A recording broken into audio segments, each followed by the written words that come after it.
ஐபினா இங்கே அட்மிட் ஆகி இங்கே 2-3 டேஸ் இருக்காங்கல்ல அவங்க தான் ஐபின்னு சொல்லுவாங்க. இதுதான் எங்களுக்கு வந்து ஐபி ரூம். இது வந்து சின்ன செட்டப் 6 பெட்டட் ஹாஸ்பிட்டல் தான். அதாவது அடிஷனல் பிஹெச்னு சொல்லுவாங்க, அரசு ஆரம்ப சுகாதார நிலையம். சரியா, அடிஷனல் பிஹெச்னா தமிழ்ல அரசு ஆரம்ப சுகாதார நிலையம். இப்ப பிளாக் பிஹெச்னு சொன்னா அது மேம்படுத்தப்பட்ட அரசு ஆரம்ப சுகாதார நிலையம் சொல்லுவாங்க. அங்க வந்து 30 பெட் வரைக்கும் அலோட் உண்டு. இங்க நம்ம வந்து கவர்மெண்ட் நார்ம்ஸ் படி நமக்கு 6 பெட். சரிங்களா, இது வந்து ஐபி ஸ்டாண்ட். ஐபி பேஷண்ட்டுக்கு நம்ம ஐபி ஸ்டாண்ட் ஐபி ஃபியூட்ஸ் எல்லாம் போறதா இருந்தா அந்த ஸ்டாண்ட் வச்சுதான் நாங்க போடுவோம். உள்ள வந்து யாரெல்லாம் இருக்கலாம், அதாவது ஐபி பேஷண்ட்டுக்கு எலிஜிபிள் வந்துட்டு நிறைய நாள் லூஸ் மோஷன் ஆகி நிறைய டைம் கிரீனஸ் ஆகிறவங்க, பிளஸ் வந்து ஓவரா ஃபீவர் 2-3 டேஸ்க்கு ஃபீவர் இருக்கிறவங்க எல்லாம் நாங்க இங்கதான் அப்சர்வேஷன்ல வச்சிருந்து பார்ப்போம். சரியா, பிளஸ் வந்து இப்ப இது வந்து எங்களுக்கு கம்ப்யூட்டர்ஸ். நாங்க வந்து முன்னாடி எல்லாம் என்னன்னா ஒன்லி ரைட்டிங் ஒர்க் மட்டும் இருந்தது. பட் இப்போ வந்து டிஜிட்டலா ஆயாச்சு, எல்லாமே ஆன்லைன்ல. பர் டே நாங்களும் தினமும் இங்க ஆன்லைன் ரெக்கார்டிங் பண்ணுவோம். ஓகேவா, அது வந்து நியூட்ரிஷனல் கிட். உங்களுக்கு பார்த்துக்கோங்க, அது பேர் வந்து நியூட்ரிஷனல் கிட். மாசமா இருக்கிறவங்களுக்கு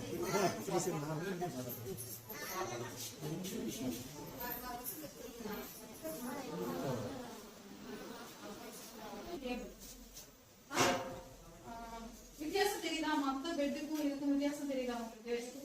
என்ன வித்தியாசம் தெரியுது? ஸ்டீல்ன்றத விட அந்த இடத்துல ஓபன் இருக்கும். சரியா, பிளஸ் வந்து இந்த இடத்துலயும் ஓபன் இருக்கும். அதனுடைய இதுக்கு வந்து இங்கதான் இருக்கும். ஏதாவது பிளட் பனிக்கூட தண்ணி எல்லாம் உடஞ்சாலும் நாங்க இதுக்கு கீழே வந்து ஒரு பக்கெட் வச்சு நாங்க கனெக்ட் பண்ணிக்குவோம். மதனுடைய பிளட் எல்லாம் வந்து எதுல வரும்? Very good, very good, super. அந்த எல்லோ கலர் பில்லிங்ல வச்சுப்போம். சரியா, இங்கதான் மதர் டெலிவரி ஆன உடனே அவங்களுடைய அந்த தொப்புள் கொடி சொல்லுவாங்கல்ல, நஞ்சு கொடி, பிளட், அப்புறம் பனிக்கூட தண்ணி எல்லாமே வந்து இந்த இதுக்குள்ள கலெக்ட் ஆகி உள்ள போயிடும். சரியா, இதுதான் டெலிவரி பாக்குறது. பிளஸ் வந்து இது என்ன சொல்லுவாங்கன்னா இன்ஃபென்ட் வார்மர்னு சொல்லுவாங்க. வார்மர்னா என்ன? டெம்பரேச்சர் வந்து மெயின்டைன் பண்றதுக்கு யூஸ் பண்றதுக்கு பேர் தான் வார்மர். சரியா, இப்ப வந்து பிரசவம் ஆச்சுன்னு வச்சுக்கோங்க, குழந்தை வந்து பனிக்கூட தண்ணியில தான் இருந்திருக்கும்.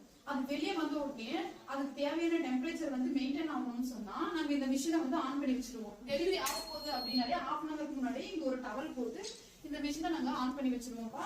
இதுல வந்து டெம்பரேச்சர் கூட நம்ம செட் பண்ணிக்கலாம் நமக்கு தேவையான அளவுக்கு. நம்மளுடைய நார்மல் டெம்பரேச்சர் எவ்வளவு? 37.9 டிகிரி செல்சியஸ். ஃபாரன்ஹீட்ல 98.4 degree Fahrenheit. சரியா, நம்மளுடைய டெம்பரேச்சர் நார்மல் டெம்பரேச்சர். இப்ப வந்து அம்மாவுடைய வயிற்றுல அந்த பனிக்கூட தண்ணியில குழந்தைங்க இருக்கிறதுனால உள்ள வந்து சில்னஸா இருக்கும்.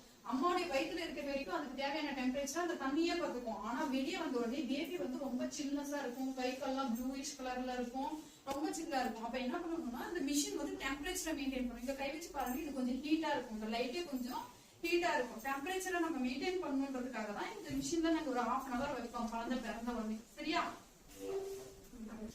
பேபி வந்துட்டு இப்ப குறை மாசத்துல பிறந்துருது. குறை மாசம் அப்படின்னு சொன்னா ஒரு 7ஆவது மாசம் 8ஆவது மாசம்.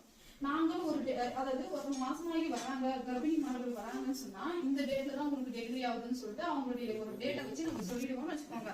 அந்த டேட்டுக்கு முன்னாடியே 7ஆவது மாசத்துலயே 8ஆவது மாசத்துலயே பேபி பிறந்துச்சுன்னா பேபி வெயிட் வந்து ரொம்ப கம்மியா இருக்கும். அதுக்கு தேவையான டெம்பரேச்சர் வந்து அந்த குழந்தையால மெயின்டைன் பண்ண முடியாது. அப்ப நாங்க என்ன பண்ணுவோம், அந்த மிஷின்ல வைக்கிறோம் இல்லைங்களா, ஒரு டெம்பரேச்சர் வந்து நாங்க செட் பண்ணிக்குவோம். 32 டிகிரி செல்சியஸ்னு வச்சுக்கோங்க. இந்த ப்ரோப் வச்சோம்னா இப்ப பேபியோட செஸ்ட்ல நாங்க இதை வந்து அட்டாச் பண்ணி வச்சிருக்கோம். அப்ப இங்க காட்டிக்கிட்டே இருக்கும் இப்ப பேபியோட டெம்பரேச்சர் எவ்வளவு இருக்குன்னு சொல்லுவாங்க. சரியா, இது வச்சோம்னா பேபியோட டெம்பரேச்சர் எவ்வளவுன்னு இந்த மிஷின்ல காட்டிக்கிட்டே இருக்கும். இது வந்து ஸ்கின் ப்ரோப்னு சொல்லுவாங்க. இது பேர்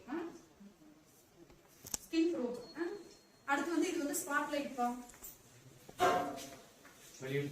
இது வந்து ஸ்பாட்லைட்னு சொல்லுவாங்க.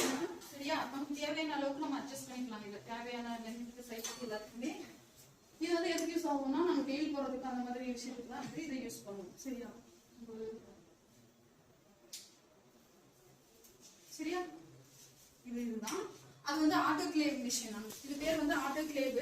ஒரு பொருள் நம்ம யூஸ் பண்றோம்னு வச்சுக்கோங்க. இப்போ ஒரு சிசர் நான் யூஸ் பண்றேன், யூஸ் பண்ணிட்டு அது இன்னொரு பேஷண்ட் யூஸ் பண்ணலாமா? பண்ணக்கூடாது தானே. அப்ப நம்ம என்ன பண்ணுவோம்னா அது ஒரு 15 மினிட்ஸ் 30 மினிட்ஸ் வந்து ஒரு ஹைப்போக்ளோரைட் சொல்யூஷன் ஒன்று இருக்கும். ஹைப்போக்ளோரைட்னா தெரியும் தானே உங்களுக்கு, கெமிஸ்ட்ரி படிச்சிருக்கீங்க தானே. அது வந்து ஒரு என்ன சொல்றது,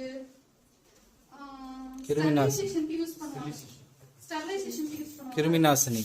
கிருமிநாசினி அது வந்து அதுக்கு யூஸ் பண்ணுவாங்கப்பா. நாங்க வந்து தினமும் அது ப்ரிப்பேர் பண்ணுவோம். அந்த சொல்யூஷனை ப்ரிப்பேர் பண்ணி வச்சிருக்கோம். இப்போ நாங்க வந்து ஒரு டெலிவரி பாக்குறோம். ஒரு டெலிவரி செட்ல வந்துட்டு சிசர் எல்லாமே இருக்கு. தொப்புள் கொடி கட் பண்றதுக்கு, மதர் அந்த ஏரியாவை கட் பண்றதுக்கு எல்லாத்துக்குமே எங்களுக்கு சிசர் ஃபோர்சப்ஸ் தான் சொல்லுவாங்க, அதெல்லாம் இருக்கும்.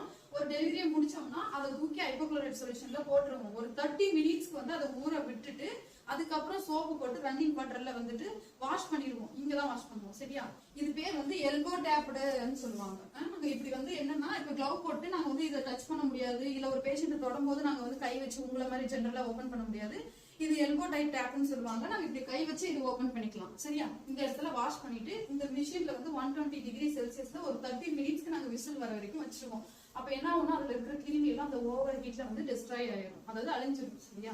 அடுத்த பேஷண்ட்டுக்கு நம்ம சேஃபா யூஸ் பண்ணலாம். இது வந்து இன்ஃபெக்ஷனை ப்ரிவென்ட் பண்ணும். மெயினா ஆட்டோகிளேவ் வந்துட்டு எல்லா பொருளுமே நம்ம இங்கதான் வந்து ஆட்டோகிளேவ் பண்ணிட்டு தான் அடுத்த ஒரு பேஷண்ட்டுக்கு வந்து யூஸ் பண்ணுவோம். ஒரு பேஷண்ட்டுக்கு யூஸ் பண்ணதை கிளீன் பண்ணி வாஷ் பண்ணி ஆட்டோகிளேவ் பண்ணிட்டு தான் அடுத்த பேஷண்ட்டுக்கு யூஸ் பண்ணுவோம். சரியா?